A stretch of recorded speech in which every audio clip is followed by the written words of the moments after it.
Hey, bonjour, bon lundi, bienvenue dans l'émission Le Doc Mayou et José. Doc Mayou, bonjour. Madame Arsenault, vous avez un ton quasi de rappeuse. Ah oui, aujourd'hui je suis prête. Oh, que je suis prête avec le sujet qu'on va aborder. Ben, voyons. Je suis sur le bout de ma chaise, vous pouvez même pas penser. Hein? Je t'écoute. Parce que j'ai senti un petit plaisir dans votre voix quand vous m'avez parlé du sujet d'aujourd'hui. Parce qu'aujourd'hui, c'est totalement votre idée. Moi, je n'ai pas écouté hier l'émission de Paul Arcand, Conversation secrète, où il recevait Dominique Michel. Et là, je vais vous laisser expliquer dans toute l'émission ce que vous avez, où vous avez été interpellé. Dominique Michel a confié que tous ses partenaires de vie, tous ses conjoints, avaient eu des relations extra-conjugales. Et qu'on l'avait appelé à maintes reprises, si ce n'est pas à chaque fois, une femme l'appelle pour dire à Dominique Michel qu'elle avait passé la soirée précédente avec son conjoint. Puis Paul Arcand, un peu inquiet, lui a demandé, elle a laissé entendre, si j'ai bien compris, que parfois, elle réagissait, parfois elle l'ignorait. Ça dépendait du conjoint. Mais c'était-tu vrai? C'était-tu des relations extra-conjugales? Puis c'était-tu vrai quand les femmes l'appelaient? Oui, ben il l'appelait elle, pour lui dire, ben oui, hier soir, on passait la soirée avec ton conjoint. J'ai passé la soirée avec ton conjoint.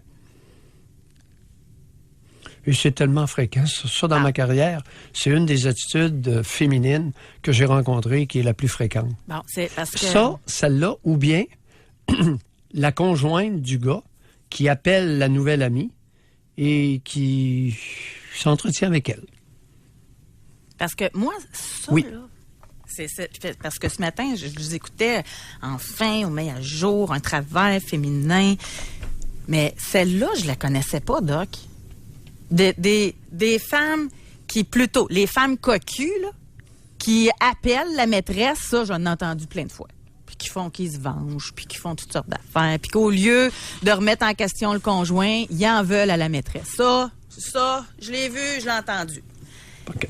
Mais que la maîtresse appelle la cocu pour lui dire, puis remettre d'en face, je l'ai pas entendu, ça. Non, c'est fréquent. C'était et c'est fréquent. Encore. Ben oui. Et il n'y a pas d'équivalent masculin. Il n'y a à peu près pas d'équivalent masculin où un gars va appeler le conjoint de sa nouvelle partenaire et dire, écoute, Josué, hier soir, j'ai passé la nuit avec ta conjointe, puis une belle nuit, une belle soirée, une très belle nuit. J'ai jamais entendu ça de ma vie et de ma carrière qu'un homme fasse ça. Je vous dis pas que ça n'existe pas. Je vous dis que c'est extrêmement rare. Par contre, c'est un travers féminin qui est fréquent. Mais on s'entend, là, je ne vais pas tomber dans... Oui. J'ai pas vu l'émission, comme je vous dis, là, c'est... Ouais. Mais pour qu'il l'appelle, il fallait qu'il connaisse son numéro. Là. Oui. Ça veut dire que c'était des femmes qu'elle connaissait. C'était des femmes de son entourage, parce que c'est pas tout le monde qui avait le numéro de téléphone de Dominique Michel, là. Fait que c'est sûr que ça devait être des amis. Du monde de l'entourage. Ça se peut, je sais pas. Puis elle était tellement facile à rejoindre. Dès que l'homme mentionnait qu'il était le conjoint de Dominique Michel... Pensez-vous pas que c'est comme un trophée pour ces femmes-là? Hey, le conjoint de Dominique Michel. Pensez pas que c'est plus en lien avec des personnalités connues qu'avec monsieur, madame, tout le monde? Non, pas du tout. Non, parce que Dominique Michel a dit qu'elle ne pognait pas avec les hommes. C'est les mots qu'elle a utilisés. Elle a dit, moi, je ne pognais pas, ou très peu. On en a parlé la semaine dernière. Bien, ça, là-dessus, j'ai aucun problème à le confirmé. croire. Que, premièrement, elle gagnait de l'argent. Ensuite, c'était une femme intelligente. Puis, on a tout discuté de ça, que la moyenne des hommes, en majorité, les hommes n'aiment pas être avec une femme plus intelligente. On a déjà parlé que les hommes n'aiment pas être avec une femme autonome financièrement. Mm-hmm. Fait que ça, en général, là. Fait que là, ça correspond exactement. Mais par contre, moi, il y a juste une petite affaire. Oui. Ah oui, donc. Comment ça qu'ils l'ont toutes trompé? Réponse, Dominique Michel. J'arrivais à tous les soirs. Je travaillais très fort. J'arrivais tous les soirs, 6h30, 7h. Et le souper n'était pas prêt. C'est ce qu'elle a dit. C'est un mauvais choix de partenaire à ce moment-là? Non. Ben non. Un gars qui te trompe parce que tu arrives à 6h30, 7h, c'est pas fort dans le coco, là? Ben oui, mais 6h30, 7h, c'est pas 10 elle heures, a là. dit qu'elle ne pognait pas. Donc, elle prenait des moins bons choix. Et Ça se terminait comme ça. avait-elle tant le choix que ça? Ce qu'elle nous a dit, c'est que son choix n'était pas trop abondant. Mais Varié. ça nous amène à Oui. notre sujet, là, parce qu'on ne parlera pas de Dominique Michel toute l'émission, mais ça amène à parler de rivalité. Parce que ce qu'on lit dans l'histoire des femmes qui appelaient Dominique Michel, c'est une sorte de rivalité féminine, là. Définitivement. Parce que s'il n'y avait pas de rivalité, ils auraient fait leur sexe puis ils n'auraient pas parlé à Dominique Michel. C'est ça. Ils auraient fait leur petite histoire, leur petite romance, leur petit trip sexuel. Puis en plus, moi, je soupçonne qu'il était avec le conjoint, pas parce que le conjoint est intéressant, plus pour faire mal à Dominique Michel. Non. Surtout Non. s'il l'appelait Je pour suis lui pas dire. Non, je suis pas d'accord avec toi. Ben, s'il est intéressant, il aurait tout fait pour le garder puis que ça dure longtemps. Non, c'est un genre de piment. La rivalité féminine est un piment nécessaire à beaucoup de femmes. C'est un piment qui goûte bon. Puis même dans les jeunes femmes actuellement, tu serais surprise. Tu serais surprise par texto et souvent elles vont même se lier, en tout cas, toutes sortes de sacrées histoires. Puis elles se surveillent entre elles, puis elles se dénoncent, puis elles le dénoncent, puis en tout cas. Ouais. Mais on va aller plus loin que du bashing féminin, là, si vous me permettez l'expression. Là. Ben, c'est Ça une part d'où caractéristique, cette ouais. rivalité-là? C'est un travers. De la rivalité, parce qu'il y en a au travail, de la rivalité, Oui. puis il y en a de la masculine aussi, mais elle se fait différemment. Il y a de la rivalité frère-sœur, il y a de la rivalité mère-fille, de la rivalité père-fils, y en a-tu? Ben oui. Oui, beaucoup. Autant que mère-fille? Ben oui. Ben oui. On dirait Avez-vous remarqué que quand on parle de rivalité, là, c'est toujours les femmes qu'on parle. C'est comme si les hommes, on en parle moins. Je sais pas pourquoi que c'est comme ça. Puis je suis contente Il y en a de votre moins. objectivité. Puis vous dites que oui, ça existe, père-fils. puis Alors, il y a beaucoup plus de solidarité entre les mâles qu'entre les femelles. Bon, dans l'espèce humaine nord-américaine, ça se vérifie facilement. Maintenant, lorsqu'on parle de rivalité père-fils, je crois que c'est aussi prévalent que la rivalité mère-fille. Il y a dans beaucoup de familles au Québec, à 17-18 ans, la relation père-fils s'est terminée par un coup de poing. Où le père a frappé le fils de 15, 16, 17 ans, d'un solide coup de poing. Je n'exagère même pas. c'est que la rivalité masculine est plus féroce. Même quand il y a des violente. relations extra-conjugales, là. L'homme, exemple, qui est pas content, ben, il va peut-être frapper, puis ça va être la conjointe. Le cocu, l'homme cocu, C'est ça. peut être dangereux. C'est ça, exactement. La femme cocu, ça va peut-être être pernicieux, vicieux, mais pas Oui. violent. Et ce qui est surprenant ici, il y a un élément de plus. C'est que la femme victorieuse, OK, sent le besoin d'anéantir sa rivale. Ça, c'est très particulier. Il faut qu'elle l'anéantisse, la démolisse. C'est très particulier. La rivalité entre femmes, la rivalité mère-fille va loin et n'a jamais été dite sur la place publique. C'est pour ça que Mais pourquoi étais-tu? Tu dis, j'étais sur le bout de ma chaise. Ah, mais c'est parce que je vous ai écouté à Trois-Rivières avec Catherine. Oui. Puis là, vous étiez quasiment content de mettre en lumière un autre travers féminin. Ah, OK. Un travers quasi exclusif. Ben là, non, Bon, pas OK. quasi exclusif, mais c'est parce que vous aviez de l'air content. Puis là, je me dis, bon, ça va encore être contre nous autres, les femmes. Fait que c'est pour Non, ça c'est- que j'étais comme plus prête, là. C'est parce que ce qui sous-tend ça, c'est qu'on s'est permis au Québec une idiotie, qui est la suivante. On s'est permis de citer en exemple les fillettes, les jeunes filles et les femmes pour améliorer les comportements masculins. Ça, ça frise la bêtise humaine la plus abjecte. D'aucune façon, on ne peut citer en exemple les comportements de fillettes et de filles et de femmes aux hommes pour améliorer leur comportement. Exact, ni l'inverse. Parfait. Mais êtes-vous On d'accord? s'est permis. Mais êtes-vous d'accord que dans le temps, ça, je suis d'accord. Regarde, elle est tranquille. Les professeurs, faites comme les petites filles, les garçons. Asseyez-vous tranquille, puis écoutez. Ça, je suis d'accord. Bon, mais c'est ça mon point. Mais est-ce que vous, maintenant, vous êtes d'accord pour dire que j'essayais de trouver, parce que je vous ai entendu dire ça ce matin, puis j'essayais de trouver objectivement c'est quand la dernière fois qu'on a cité les femmes en exemple. De moins en moins. On dirait que c'est toute notre faute, tout le temps notre faute à nous, les femmes, dans tous les domaines, là, quasiment que c'est rendu. Je trouve que ça a vraiment changé. À l'Église, c'est plus fort comme avant. Puis même ça, l'Église, c'était pas nous autres les modèles. Là. On était des moins que rien dans l'Église. Là. C'était les hommes là, qui étaient très présents. José, excuse-moi. Oui. José, on prend un département de 8 hommes. On introduit une femme. Est-ce que les comportements masculins vont être modifiés, d'après toi? dans quel domaine? Ça dépend dans la... Au niveau du langage, des comportements, excepté dans la police. Alors, le seul endroit où j'ai vu que c'est la nouvelle venue qui va payer la note, c'est dans des services policiers.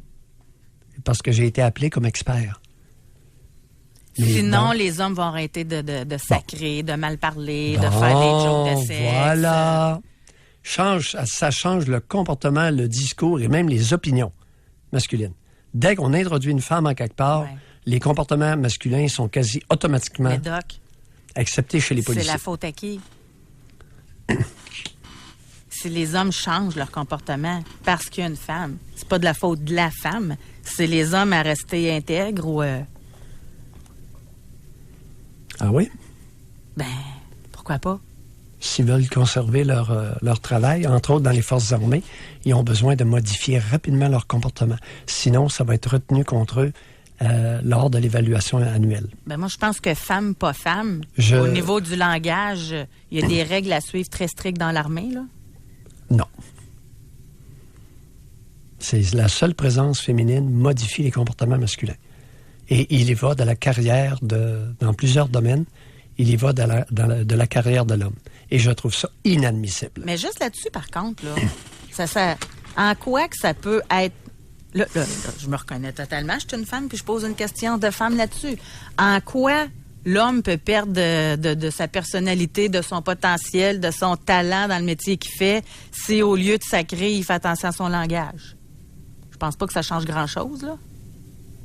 Ah oui? Tu penses? Ça serait intéressant de poser la question aux auditeurs. Non, mais vous, là, on argumente les deux ensemble, là. En quoi que le gars fasse attention à son langage, ça va faire de lui un moins bon militaire? Il ne peut plus s'exprimer comme il en ressent le besoin. Il ne peut plus être masculin comme il en ressent le besoin.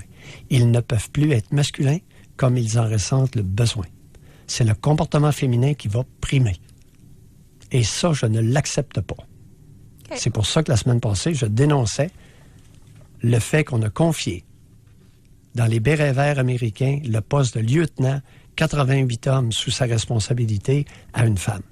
Oui, dans les bérets verts. Vous l'avez dit. Je trouve ça inadmissible et extrêmement inquiétant. On va aller à la pause. Il est déjà 9h44 minutes. Aujourd'hui, donc, notre thème, c'est la rivalité. Est-ce que vous avez déjà vécu ça, de la rivalité, que ce soit au travail, dans votre propre famille, avec un de vos propres parents? Des fois, c'est dans le couple qu'il y a de la rivalité aussi. Alors, si vous voulez nous en parler, ça serait très intéressant. C'est le temps de réserver votre circuit téléphonique. Pour rejoindre l'équipe du FM 93, composez le 670-9330. Jusqu'à 11h, au réseau Cogeco. Doc Mayou et José Arsenault. Avec le Doc et José Arsenault. Aujourd'hui, on parle de rivalité. Je trouve ça, c'est un sujet, je trouve, très intéressant. Parce qu'il y en a au travail, il y en a dans la famille entre frères et sœurs, il y en a dans la famille entre mère-fille, père-fils. Croisé, ça existe-tu, Doc? Père-fille, père-fille. C'est souvent le même sexe, hein, rivalité. Oui. L'Édipe, on a parlé de l'Édipe, l'attrait édipien. La relation, l'attrait sexuel, c'est le parent avec l'enfant de sexe opposé. La rivalité, tout à fait par hasard, c'est le parent avec l'enfant de même sexe. Y aurait-il un lien entre les deux?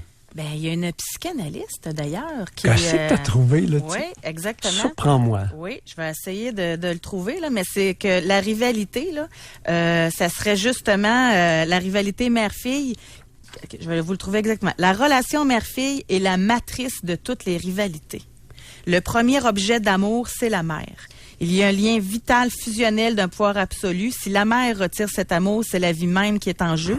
Au moment de l'Édipe, la fille se tourne vers le père et se trouve en concurrence avec cette mère pour qui elle a un amour fou. Ça, c'est la psychanalyste Catherine Vanier qui a écrit ça. Mais d'où sort-elle, celle-là? Relation mère-fille, la matrice de toutes les rivalités.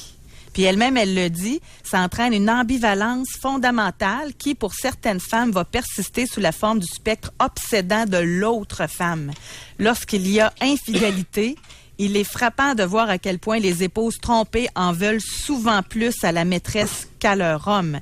C'est elle, la salope, qui a séduit le mari. Lui bénéficie d'une relative indulgence, comme s'il n'avait pas eu la force de résister aux manœuvres de la rivale. Qui est Catherine Vanier, José? Psychanalyste que j'ai lu dans... Québécoise? Française? Française, oui. Une Française. Oh! C'est intéressant, hein? Oh, il n'y a pas que Mayou qui délire. Si c'est intéressant. Oh, t'as trouvé une perle. C'est rare, ce genre de perle-là. Puis en plus, ça vient d'une femme, psychanalyste. Il y a beaucoup de mes propos qui ne sont pas empreints de mépris, mais plutôt de réalité. Mais j'ai une question pour vous là-dessus. Là. Oui. On est totalement dans la psychanalyse et tout. Là. Oui. Puisqu'on va parler d'Édipe. Là. La mère qui veut le bien pour sa fille, okay? Qui veut que sa fille là, elle s'épanouisse, là. Une mère digne, on va le dire comme ça. Oui. Si, là, je vais dans votre terrain, là, ça se peut que ça soit incompétent comme question, mais si la petite fille, justement, là, est en amour avec son père, puis comme elle le dit, la psychanalyste, comme vous le dites, que ça crée une ambivalence, puis qu'elle voit sa mère comme une rivale, ben c'est quoi le rôle de la mère? Parce qu'il y a sûrement plein de mères qui vivent ça avec leur petite actuellement, là. Fait que c'est quoi la meilleure façon de faire en sorte que la petite, elle s'épanouisse au lieu de devenir une potentielle rivale et... Devine où est le problème dans ce que tu as mentionné. Le problème vient de la réaction du père. Est-ce que le père est en amour davantage avec la fillette qu'avec la mère? Et là, la mère est cuite. Elle a beau être une mère digne, si le géniteur devient amoureux de sa princesse, les marrons sont cuits pour la mère. Doc, écoutez-vous ça, La Voix Junior? Non. Moi, j'ai regardé hier l'émission. Je ne suis pas tellement aux enfants. Non, vous allez comprendre où je vais en venir, OK? Vous allez totalement comprendre mon point, là. Je déraille pas du sujet, pas en tout. Ça fait 2 émissions. C'est la 2e, je pense, là. Oui. Que moi, je regarde ça, j'aime bien ça. Et je suis tout le temps surprise quand l'enfant revient vers sa famille qui l'attend. Tu sais, t'as la famille qui est là, qui encourage, puis là, pendant ce temps-là, le jeune va chanter, puis là, il revient vers sa famille, il y a un coup qui a été choisi ou qui n'a pas été choisi. Savez-vous ce que je regarde, moi? Vers qui l'enfant se dirige dans les bras de qui? Puis là, il y en a, là, parce que tout le monde ouvre les bras. Ma championne, félicitations, tout le monde, les bras de tout le monde, la gang, le frère, tout le monde, toute la gang ouverte. Hier, là, je pense que c'est arrivé 2 fois direct dans les bras du père. Dont une, là, vraiment collée, puis la mère est à côté, là. C'est-tu un peu ça que vous dites? Un peu. Un peu. Plus les familles sont petites, plus il y a à l'heure actuelle une épidémie de relations d'inceste psychologique ou symbolique. Selon Dietrich, le mot symbolique vient de Dietrich et l'inceste psychologique vient de Mayou. Plus les familles sont petites, plus il y a une épidémie actuellement au Québec d'inceste psychologique ou symbolique entre les parents et les enfants. Bec sur la bouche, dormir avec l'enfant qui est rendu à 11 ans avec le parent de sexe opposé, les bains, l'éducation sexuelle non demandée, l'offre d'acheter des tampons hygiéniques à une fillette de 11 ans qui n'est pas menstruée. de la Normalement, part j'aurais du dit- parent de sexe opposé. Vous savez que normalement, j'aurais dit vous exagérer, mais vu que ça fait plusieurs émissions qu'on fait là-dessus, je j'estime même pas. Mais non, ce sont des mais faits, juste là. ça, C'est là. pas je caricature pas. Mais juste ça, je trouvais que c'était révélateur. T'as les deux là, qui sont là, la mère, le père, puis le petit enfant, la petite fille, s'en va dans les bras du père. Puis il colle, là. Est-ce qu'il est dans l'intérêt du développement de la fillette que son père soit amoureux d'elle tout autant, sinon plus, qu'avec la génitrice? Est-ce qu'il est dans l'intérêt de la fillette?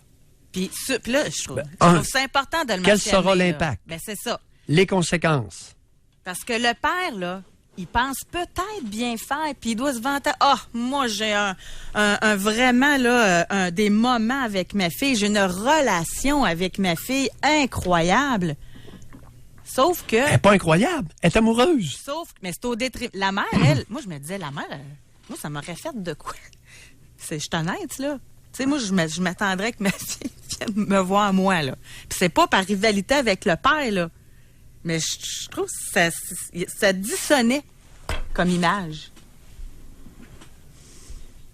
Tout à fait d'accord. Et tu aurais raison d'être inquiète, d'être tassée au profit de l'amour incestueux sur le plan psychologique du père avec sa fille. Fait que ça, c'est un exemple concret qui peut faire en sorte qu'en vieillissant, la femme peut développer des rivalités envers d'autres femmes parce qu'elle a connu Bien. pendant toute son enfance la rivalité avec sa mère. Je vais te donner un exemple. Un policier emmène sa fille au Mexique en vacances 1 semaine à chaque année. La fille est rendue à 24 ans. Ah bon, on l'a entendu dans l'émission, Doc. Est-ce normal? C'est un policier, là, un monsieur bien, là. Un officier de police, puis même un officier. Pas un vulgaire subalterne, là. Pas un petit agent, un officier. Chaque année, j'en ai d'autres. Je pourrais t'en donner toutes sortes d'exemples. On a fait une émission là-dessus, vous en souvenez-vous? Puis c'est ça qui a parti le bal pas mal.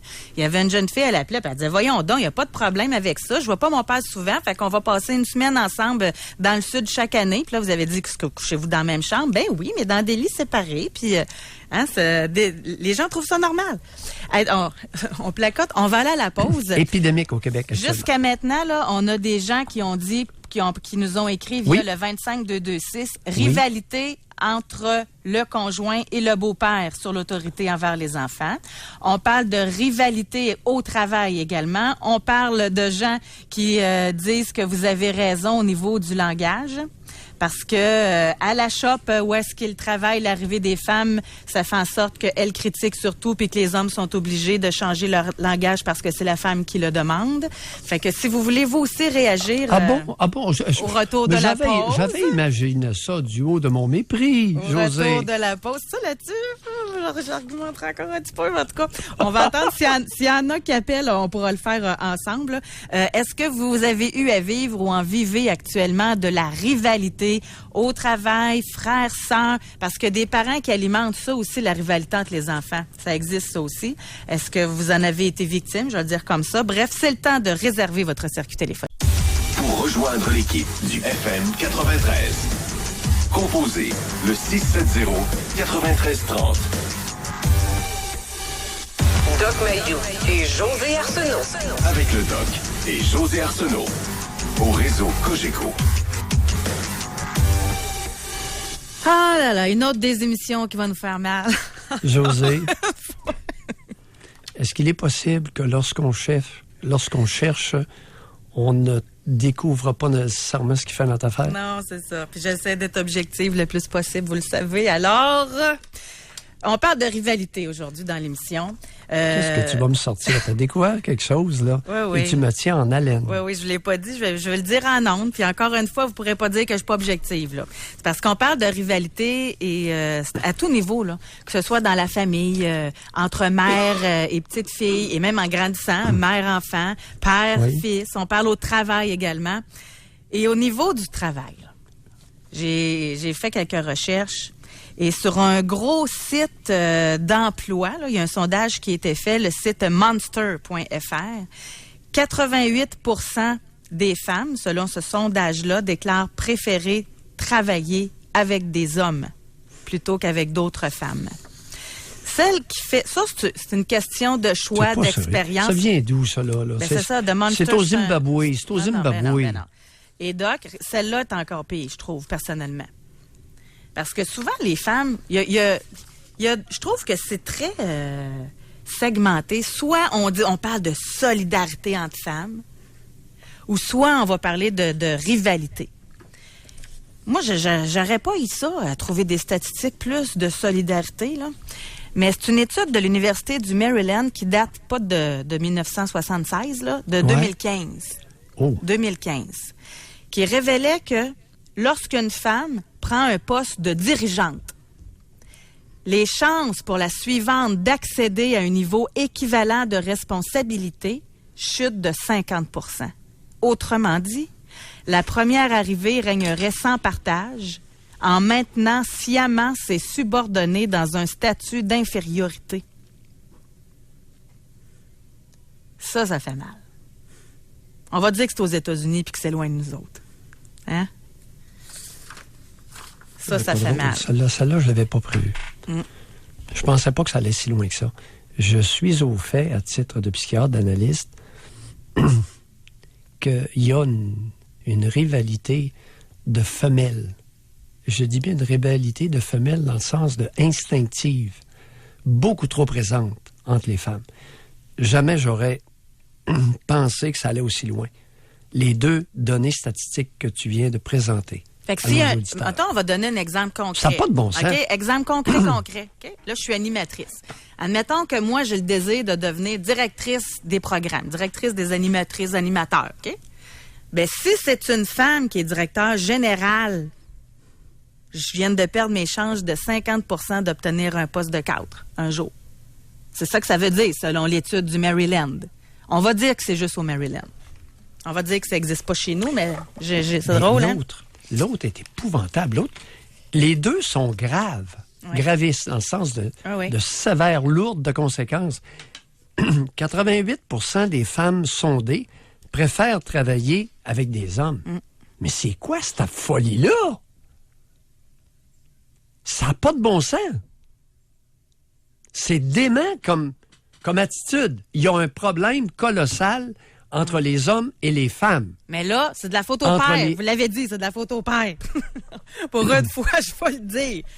Dans le problème d'Édipe, là. Vous l'avez expliqué tantôt. Là, le père a un grand rôle à jouer auprès de leurs filles quand elles sont en bas âge. Ah oui? Vous l'avez dit.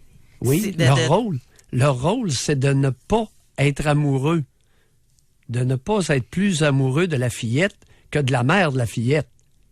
Vous allez rendre la mère dingue. Avec raison. Je vois ça partout autour de moi et dans ma pratique. Je vois ça partout autour de moi et dans ma pratique. Ouais. On va aller au téléphone, mais juste avant. Oui. Je vous disais hier qu'à l'émission La Voix, moi, j'avais remarqué que au moins 2 fois, là, hier puis dimanche dernier, que les petites filles, quand ils revenaient auprès de leur famille, ils allaient dans les bras de leur père. Avant, leur mère était à côté, là. Ça m'a vraiment marqué, moi, personnellement. Émission que... Attends un peu. Oui, mais moi, je veux... OK, ça t'a marqué. Tu m'as confié tout à l'heure que ça t'avait... c'était malaisant. C'est malaisant. Oui. José, explique-toi. On va partir de l'autre si ça te convient, en quelques mots. Mais j'ai pas... Moi, c'est... Malaise vient d'où? Mais c'est instinctif, là. J'ai pas votre expérience de psychiatrie, là. Non. Mais moi... Mais c'est parce que ça me remet en question moi-même. Pourquoi j'ai trouvé ça malaisant? Mais il me semble moi, je suis empathique. Je me mets dans la place des gens souvent, là. Moi, je fais ça. Fait que je m'imaginais être là, puis que la petite fille être dans les bras du père plutôt que dans mes bras à moi. Je me fais l'avocat du diable. En quoi ça change quelque chose? Je le sais. Puis j'essaie moi-même de le comprendre, mon malaise. Toutes les géniteurs nouvelle vague, là, ils vont dire, José, les deux parents sont ça veut dire, moi, devant l'enfant. Si je l'analyse, selon moi, la mère est beaucoup plus importante en bas âge que le père et que je vais me faire ramasser. Mais c'est juste mon opinion, OK? Moi, je suis pas psychiatre, là. C'est mon opinion d'animatrice et de femme. Je pense que la mère doit être plus proche. Juste même en termes de temps, d'attention, en termes de la présence auprès de l'enfant fillette, là, je pense que la mère doit être bien plus là que le père. Bon. Donc, si ça, c'est comme ça, naturellement, la petite fille devrait venir d'un bras de la mère. Puis moi, c'est Parce que l'expérience le que lien, j'ai oui. aussi à la maison. Puis ma fille aime pas moins son père, mais elle est beaucoup plus portée à être vers moi. Fait que c'est pour ça, c'est peut-être que... Je dis, hey, ça fait spécial. Puis ça trouves fait pas que ça le drôle? père enlève de la place de la mère. Moi, le poursuivre jusqu'au bout, mon point. Oui. C'est comme ça. Puis il y en a une. Puis Attends un peu, qu'est-ce que tu viens de dire? Le père? enlève la place de la mère. Parce que si la petite fille va vers lui, ben ça doit être qu'il est bien plus présent auprès de la petite fille. Tu sais, des enfants, c'est pur, là. Ça s'en vient pas en disant, bon, je vais faire attention pour choisir d'un bras de qui que je vais aller. Ça réfléchit pas, là. Ils viennent d'être choisis ou pas choisis, puis ils s'en vont d'un bras de quelqu'un. Puis automatiquement, instinctivement, c'est qui choisit. Moi, c'est ça que je regardais. Ça fait-tu un peu de sens, Doc, ou je suis complètement à côté de la traque? José, à nos auditeurs de se prononcer. Hey, ça, j'aime ça quand vous dites ça. José, je suis avec toi. Aïe, aïe. Je suis avec Mais toi. ça remet en question. Solide. OK. OK? On va aller parler avec Jean-Guy de Lobinière. Bonjour, Jean-Guy. Oui, bonjour. Jean-Guy, Avez-vous vécu de la rivalité, vous? Oui, c'est moi, je voulais vous conter une histoire que moi et mon frère ont eu quand on était jeunes. Premièrement, moi, on était 2 enfants dans notre famille, puis on n'était pas voulus. Toutes les 2. Puis là, on avait une ferme quand on était jeunes, puis moi et mon frère, on a 5 ans de différence, OK? Puis là, moi, j'ai commencé à faire des travaux sur la ferme, puis c'était normal, ça. Puis mon frère, là, il a jamais travaillé sur la ferme tout le temps. C'était tout le temps moi qui faisais tout sur la ferme. Puis mon frère, il avait tout le temps le linge neuf. Il est parti. Je pense qu'il s'est accroché d'un piton. Malheureusement. Si vous voulez rappeler, Jean-Guy, téléphonez-nous tout de suite. On va vous reprendre aussitôt, là. Parce que ça, c'est le genre d'histoire, c'est drôle, hein, que je pense pas que c'est rare. Des gens partant, là, de comment il était parti. Lui, il faisait tout, travaillait, puis c'est son frère qui avait les beaux vêtements. et qui achetait le linge neuf? Mm-hmm. Tu penses que c'était le cultivateur? Mm-hmm. Pas vu souvent, moi, des cultivateurs allaient acheter du linge neuf aux enfants. Même, jamais vu ça. Oui. Puis ça, d'ailleurs, sur la Qui rivalité... alimentait la là, rivalité? oui, bon. Puis ça se peut-tu aussi, s'il y en a un qui était plus manuel puis que l'autre, il l'était moins, ça se peut-tu que dans le temps, on valorisait plus ceux qui pouvaient faire des études ou qui avaient la chance d'être curés? Je sais pas quel âge que Jean-Guy, mais Jean-Guy, habituellement, c'est pas 20 ans. On là. est en qui? La Qui mère, valorisait? on va dire les vraies affaires Bon, tout de suite. Là. Ça la se mère, peut-tu oui. que la mère avait peut-être plus d'espoir, que le petit intellectuel réussisse plus sa vie, puis que c'est lui qu'elle valorisait plus? Ça pouvait, mais c'était pas automatique. C'est qu'il est possible que son petit frère, plus jeune, était plus beau que lui. Hey, là, je suis méchant matin, là. Ce que j'ai vu, moi, c'est que entre deux garçons, lorsqu'il y en a un qui est plus beau, la mère peut être beaucoup plus protectrice, attentionnée. Ben, hey, ça, vous m'amenez un autre. Là, vous m'amenez ça, fait que je l'ai pas devant moi, l'étude, mais je me rappelle d'avoir vu une étude que les bébés en pouponnière qui étaient plus beaux avaient beaucoup plus d'affection de la part des infirmières. Fait que ça se peut que ça se retransmette dans les maisons aussi. Vous Là. savez, l'être humain est un animal raisonnable. Un animal. Nous sommes des mammifères. Ne l'oublions pas trop souvent. Il y a beaucoup de jeunes Et aussi sociable. qui sont rivales. Puis ça, c'est ça tombe que c'est des femmes psychiatres, là, et celle-là elle vient de l'hôpital de Montréal pour enfants du Centre universitaire de santé McGill. Elle s'appelle Oui. Dr. Lila Amirali. Elle dit que quand il y a dans des familles qu'il y a beaucoup de chicanes entre frères et sœurs, qu'il y a de la rivalité, qu'une des raisons, c'est la compétition pour obtenir l'attention des parents. Ça arrive en tête de liste. Oui. Fait que ce qui veut dire que les parents donneraient pas l'attention de façon équitable, si ça amène ça. Et pourquoi les parents ne donnent pas de l'attention de façon équitable? Ce qui est tout à fait normal. C'est normal de ne pas donner de l'attention de façon équitable? Ben oui, ben oui. Mais ça a un impact, par contre. Ça avait. Maintenant, les familles sont beaucoup plus petites. Et dans son étude, les enfants se chicanent pour avoir l'attention de principalement qui? Le père ou la mère? Elle a dit des parents. Elle a manqué une belle chance d'être plus précise. Des parents. C'eût été intéressant Oui. de savoir... Mais on dirait que c'est pas politiquement correct de séparer les genres dans des. C'est de plus en plus là. T'sais, on en voit tranquillement pas vite arriver, mais c'est rare. À chaque fois que vous me posez la question quand je sors des études, c'est qui? C'est-tu l'homme? C'est-tu la femme? Non, elle a posé. Elle a posé. Elle tient à ses budgets de recherche. Elle le sait. Elle n'a pas osé le dire. Je n'estime pas.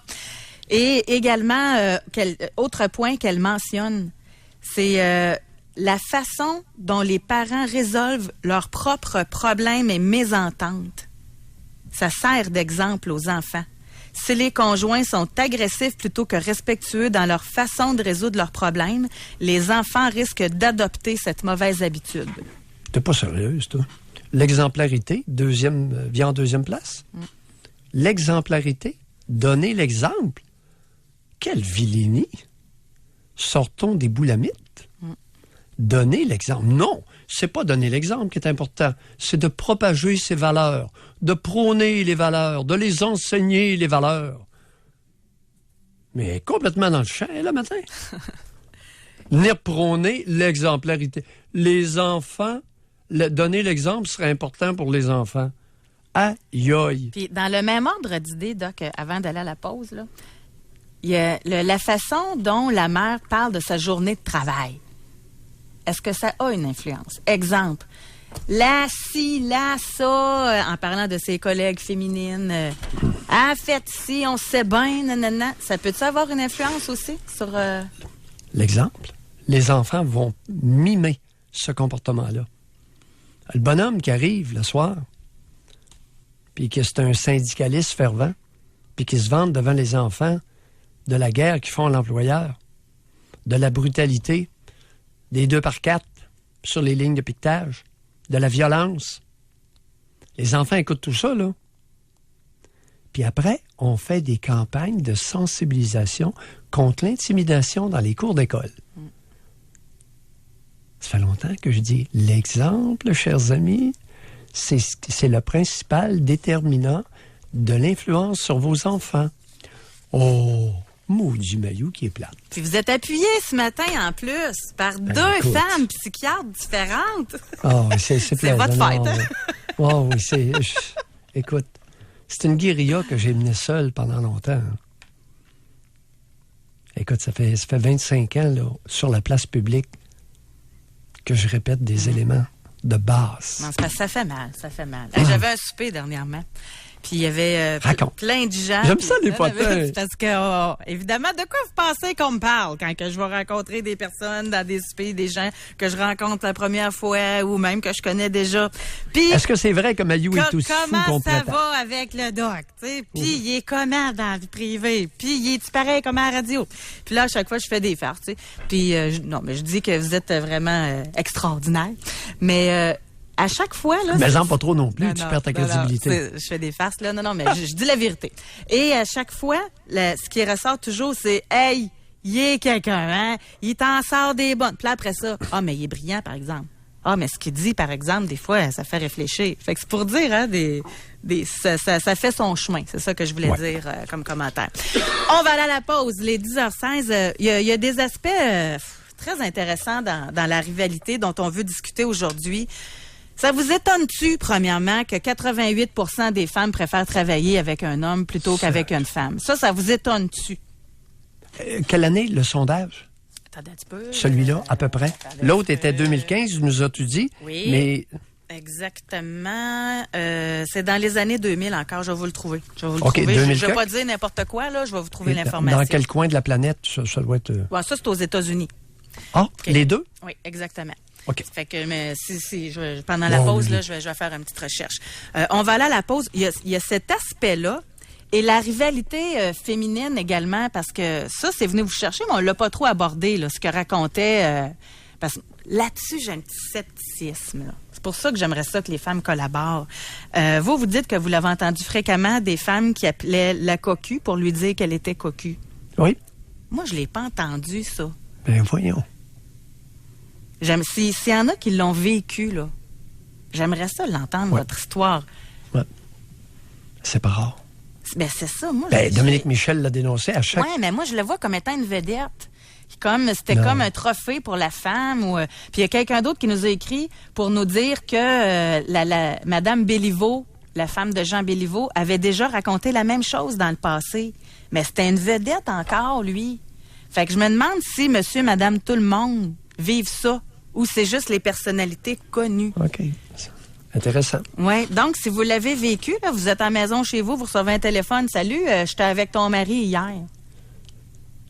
Tu sais, ça arrive-tu, même encore, là?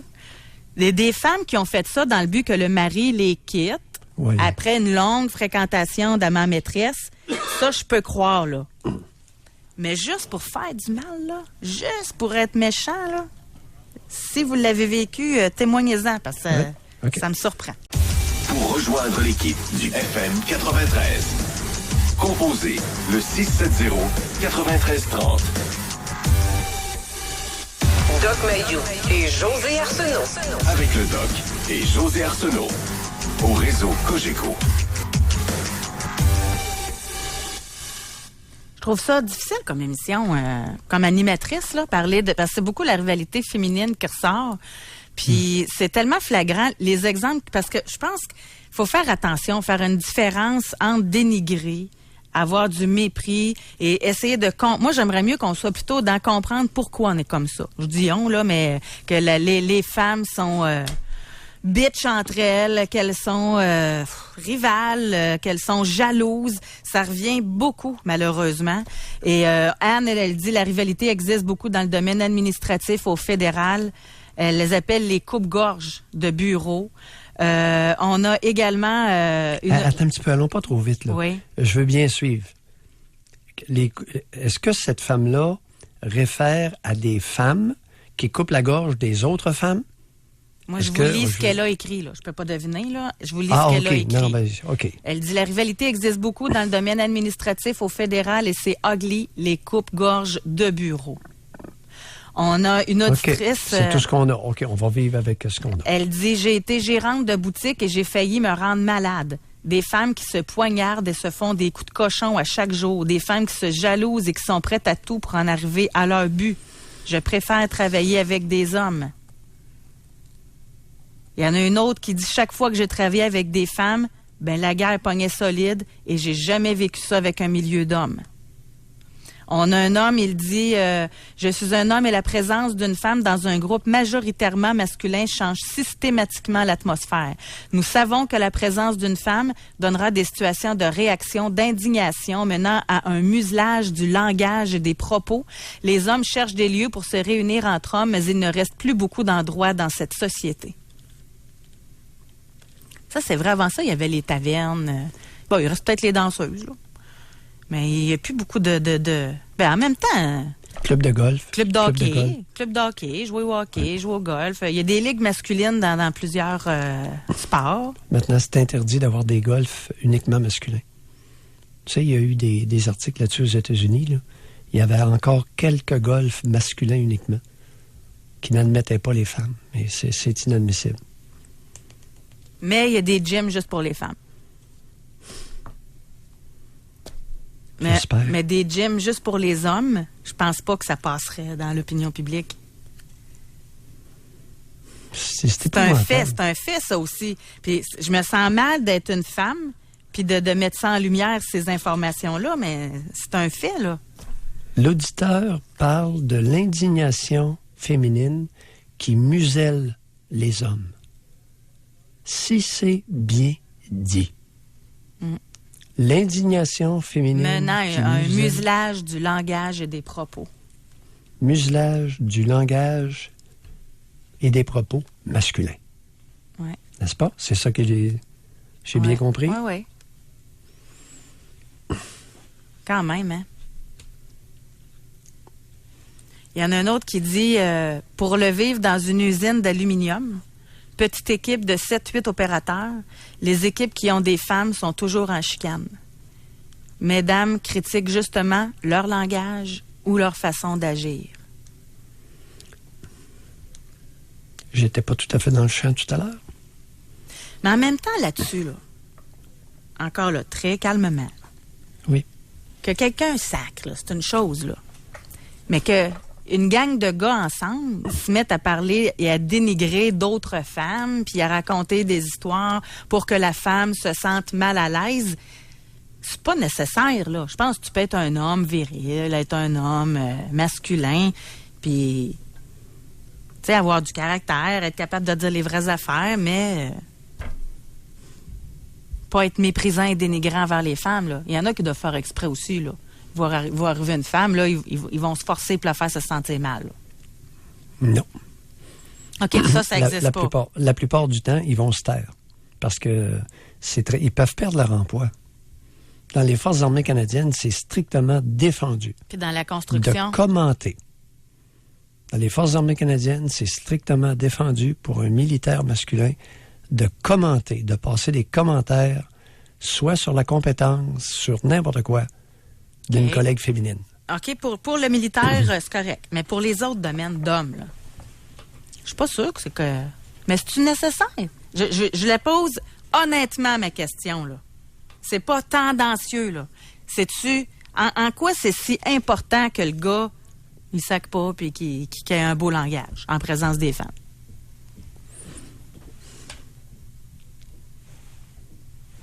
Si c'est leur façon de s'exprimer.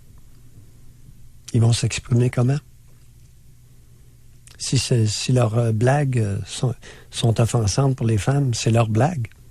C'est leur niaiserie. Fait que tu vas modifier le fonctionnement social en muselant les hommes. Dangereux, ce petit jeu-là. Ben c'est moi, dangereux. Je pense pas que c'est muselé. Qu'est-ce que l'auditeur a écrit? Ben lui, il dit que ça les muselle. Bon, mais... L'indignation féminine mène au muselage du langage et des propos masculins. Oui. Bon, c'est une opinion. Jusqu'où c'est répandu, on va le voir, ça ne sera pas trop long. D'ici quelques années, il va y avoir des études là-dessus. C'est commencé. En fait, expliquer... c'est à la femme à changer. Si elle n'est pas capable de... C'est quoi l'expression, là? Si t'aimes pas la chaleur, va pas travailler dans une cuisine, là. Ouais. C'est un peu ça. Si le fourneau est trop chaud. C'est ça. T'as pas d'affaires dans la cuisine. On a une autre auditrice. Elle dit, je travaille avec... Hey, j'aimerais ça savoir dans quel domaine, sérieusement. Je travaille avec 60 femmes. C'est l'enfer. Jalousie, poignardage, dans le dos, bitchage, loi hiérarchique, malheureusement, c'est la réalité des femmes. On soulève, ce matin, là, on soulève une couverture sous laquelle il y a beaucoup de poussière. Poussière toxique.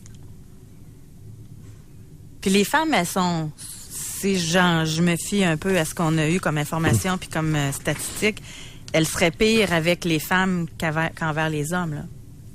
Fait que c'est vraiment rivalité féminine. Oh oui. Ben oui, parce que si on se fie à l'étude même concernant les femmes cadres, l'étude du Maryland, que lorsqu'une femme prend un poste de dirigeante, les chances pour la suivante d'accéder à un niveau équivalent de responsabilité chutent de 50 %. Ben c'est qui l'a le poste? C'est le gars. Fait que les gars, j'espère que vous ne chialez pas contre des femmes qui sont cadres parce que vous avez plus de chances d'avancement que les autres femmes.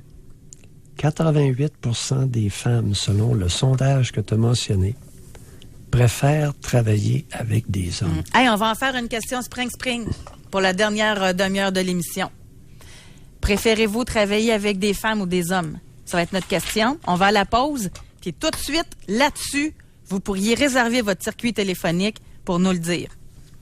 De par votre expérience, de par ce que vous voyez, là, si vous aviez le choix, là, baguette magique, votre boss, une femme ou un homme? On va tourner le couteau dans la plaie, j'ai l'impression. Pour rejoindre l'équipe du FM 93, composez le 670-9330. Doc Mayou et José. Avec Doc Mayou et José Arsenault. Au réseau Cogeco. Hey, je pensais à ça, là. Je travaille juste avec des hommes, moi. Alex, Olivier, Doc Mayou. J'espère que vous ne changez pas votre langage. Hein, José? Depuis tantôt, on dit ça que les hommes se sentent muselés par le langage quand il y a une femme qui travaille avec eux autres. Sais-tu qu'est-ce que je viens de réaliser?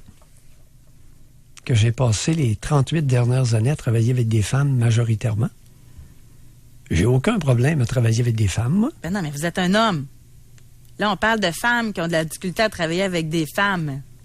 Oui, mais il y a une chose que je t'ai pas dit. C'est qu'il n'y en a jamais une qui réussit à me bosser. Mais Doc Mayo, J'ai toujours été là, très... vous faites votre fanfaron puis tout, là, sur le langage, museler le langage, mais s'il y en a un qui est gentleman avec ses collègues, c'est vous aussi. Ça, vous le dites pas, par exemple, hein? Oh oui. Bon. Mais en autant qu'elles restent à leur place. Bon, ben, à leur place. Dans leur rôle. C'est ça. Faut pas vous dire quoi faire. Pas, Le pied qui me reste a les orteils sensibles. N'est-ce pas bien dit? Oui, c'est très bien dit, très bien dit. On va aller à Alma, on va parler avec Daniel. Bonjour, Daniel. Bonjour. Moi, je voudrais vous apporter un sujet. Ben, c'est parce qu'il y a une différence aussi entre travailler pour une femme quand tu es une femme et travailler pour un homme quand tu es une femme. Moi, j'ai travaillé pour une femme, puis on était 9 femmes pour un homme.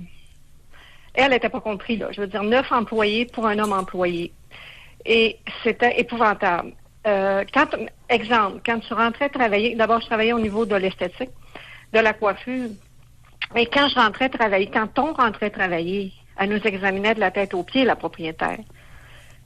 Tout de suite là, on passait au scanner. Mais quand le gars rentrait travailler, elle n'avait pas du tout la même attitude avec lui.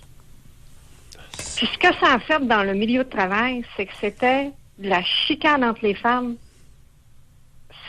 Ça n'avait pas de sens. S'il y en a une qui était un peu plus grande, un peu plus belle, un peu meilleure, ça n'avait pas de bon sens. C'était qui abattrait pas l'autre, là.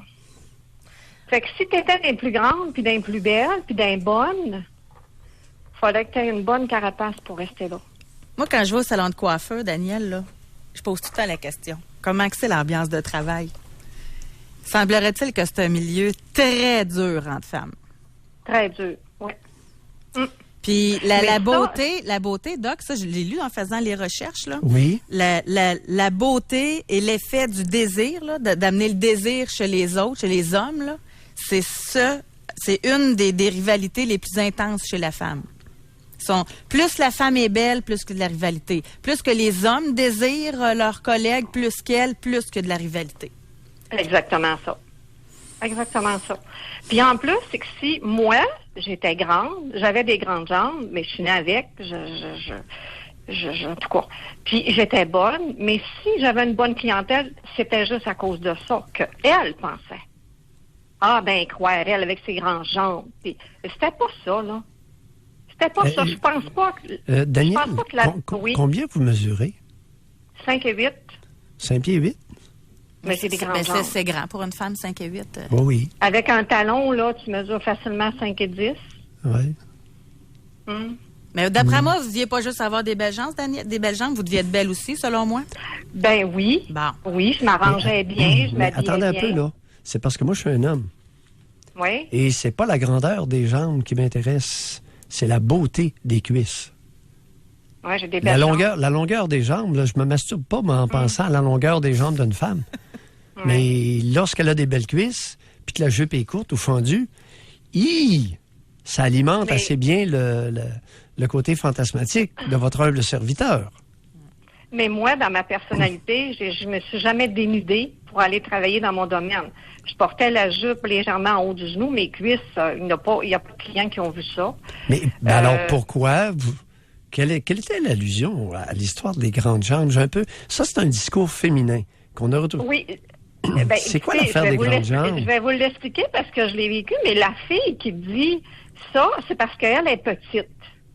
Elle envie tes jambes. C'est son problème à elle. Si elle pense que parce que tu as des grandes jambes, tu as plus de clientèle, mais dans le fond, c'est son attitude. Mais Daniel, je vais en rajouter, là, parce que peut-être que votre jupe est en haut des genoux, mais si vous aviez un beau petit talon, un beau petit mollet bien élancé, qu'elle est avec vos jambes, pas besoin de dénuder pour voir que vous aviez des belles jambes, là. Non, mais quand j'allais travailler, Madame Josée, j'étais toujours un peu pour aller travailler avec la jupe qui traîne à terre pour plaire à ceux-là qui n'aimaient pas ce genre. Daniel, j'y allais pas dans le but c'est loin d'être un reproche, au contraire, là. C'est que vous aviez pas besoin d'en enlever pour être belle. Non, c'est non. ça, là. Puis c'est ça qui dérangeait, possiblement.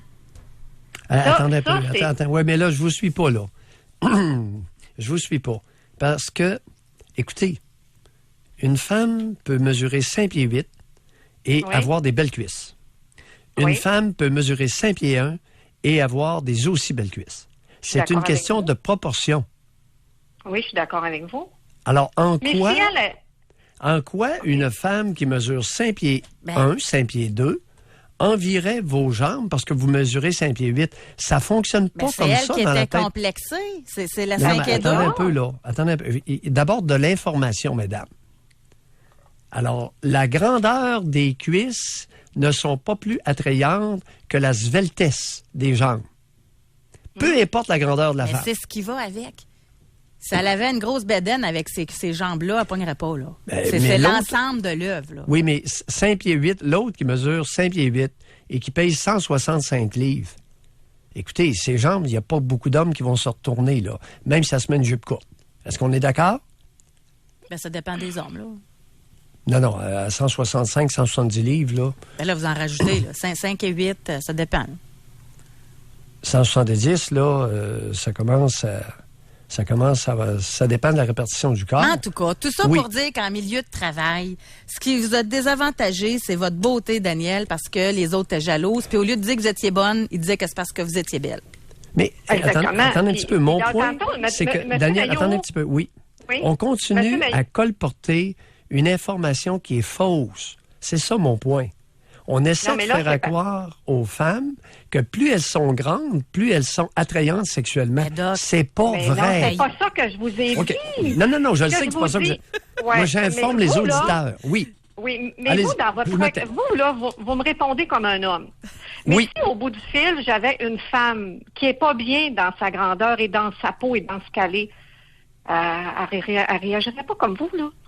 Je vous parle des relations entre femmes. Comment qu'on est perçu quand on est bonne, quand on est belle, quand on est grande, en relation avec des femmes qui s'aiment pas, Daniel, mais qui sont très bonnes. Mon point, c'est que les fillettes ne sont pas éduquées au Québec. Les fillettes, alors j'essayais de vous faire part d'un point de vue masculin important au niveau de l'information. Sachez que vous n'êtes pas plus attrayante sexuellement parce que vous êtes plus grande. Mais ça dépend pas. C'est ça, exactement. Ça dépend des goûts. Pour vous, c'est le même. Mais pour un autre, c'est peut-être autre chose. Hey, on va trancher la question. On va faire une émission là-dessus. Une femme qui est petite de taille, mais qui est très proportionnée, qui est harmonieuse, va avoir autant, pas plus, mais autant d'attrait sexuel. Non. Ouais, moi, je pense. C'est une question. Mais j'essaie de vous faire part. De vos goûts à vous. Écoutez, il faut éduquer, il faut s'éduquer entre nous. C'est pas une question de goût de maillot. Ben oui, c'est une question de goût. C'est comme les petits seins et les gros seins. C'est ça, vous m'amenez, nos idées se suivent, Doc. J'aime ça quand on est connecté de même. Daniel n'a pas parlé de ses seins.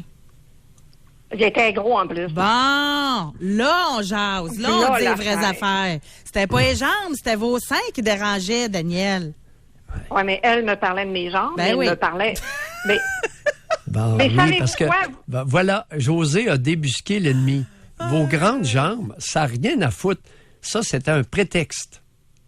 Parce que non, le fait d'avoir des jambes, d'être plus grandes, mais des seins plus gros, surtout si un petit décolleté. Non, pas de quand t'as des gros seins, tu te décolles pas.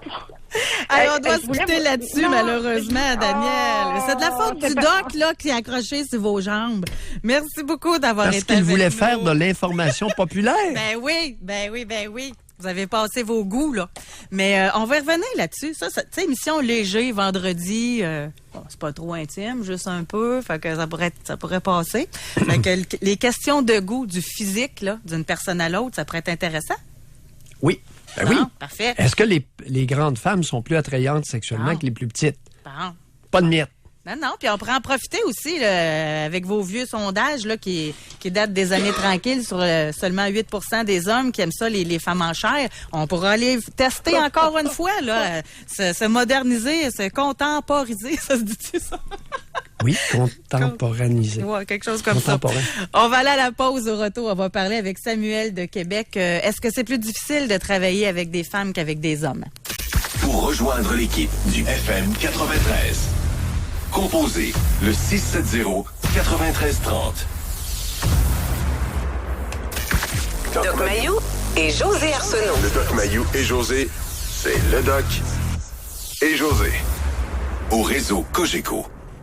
On parle de rivalité aujourd'hui, que ce soit dans la famille, on est beaucoup dans le monde du travail, honnêtement, là, depuis le début de l'émission. Et on a Jonathan qui nous écrit un message. Pour avoir été gérant d'un commerce où un des deux propriétaires était une femme, dans ses demandes pour engager la nouvelle secrétaire, il était impératif qu'elle soit docile et pas trop jolie. Quelque chose, hein? Faut-tu avoir une faible estime de soi? Et ça, c'est la partenaire féminine. C'est la propriétaire. C'est la propriétaire. Il y avait deux propriétaires, un homme et une femme. Oui, exactement. Et est-ce que j'ai bien compris? Et elle exigeait que l'embauche d'une femme secrétaire soit basée sur le fait qu'elle était docile et pas trop jolie. Mais j'ai vu d'autres choses, moi aussi. J'ai déjà entendu... J'espère que c'est une lubie. C'est pas sérieux, ça, là. Non, mais regardez. 2017. Moi, c'était dans les années tranquilles. Non, c'est là. Puis moi, je me suis fait raconter dans une entreprise, là. Oui. Le propriétaire de l'entreprise fallait qu'il engage un bras droit. Oui. Et il choisissait le bras droit pour que sa femme ne soit pas jalouse puis qu'il y ait des problèmes à la maison. Donc, pas trop jolie. Ça, c'est un cas que je connais. José, que j'ai entendu personnellement. 1908? 2017. C'est quelque chose, hein? T'es pas sérieuse. Et lui, il vient de nous répondre, là, Jonathan. Il dit qu'il y a moins de 5 ans que c'est arrivé dans son histoire. Donc, 2012. Merci, Jonathan, de le dire. Au moins, à notre tribune, on a un espace de parole. Et il dit, je le jure sur ma vie, le secrétaire est encore en poste en passant. C'est sûr, c'est pas bien. Bon, on va parler avec Samuel. Bonjour, bienvenue dans l'émission, Samuel. Bonjour, José et docteur. Samuel? Oui, bon, c'est ça, moi j'appelle parce que je trouvais que la discussion était bien partie, là, un peu sur les rivalités, sur les styles différents, les femmes, les hommes, les styles de gestion. Moi ici, je travaille, en fait, on a dans notre service, on a 10 gestionnaires. Il y en a 6 que c'est des hommes et il y en a un qui est compétent sur les 6 et sur les femmes, les 4 sont compétentes. Puis les rivalités, moi je les vois pas du côté physique, je les vois vraiment du côté de gestion de carrière. Là. Il y en a qui sont jaloux que l'autre ait eu une promotion, mais il y en a qui est bon, puis il y en a qui est pas bon, tu sais. Mais vous êtes tombé tellement sur des affaires insignifiantes avec les gros totons, les grosses jambes, puis les affaires de même. Moi, ça m'a fait capoter, là, sincèrement, j'ai halluciné.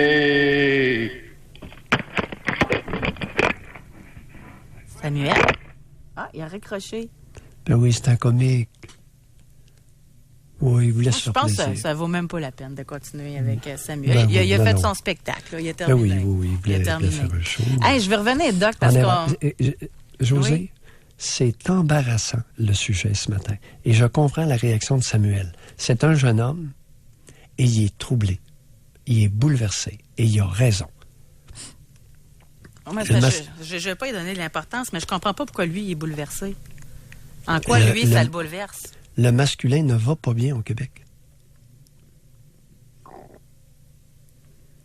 Il vit ça, lui-là. Là. Il est pogné là-dedans. Là.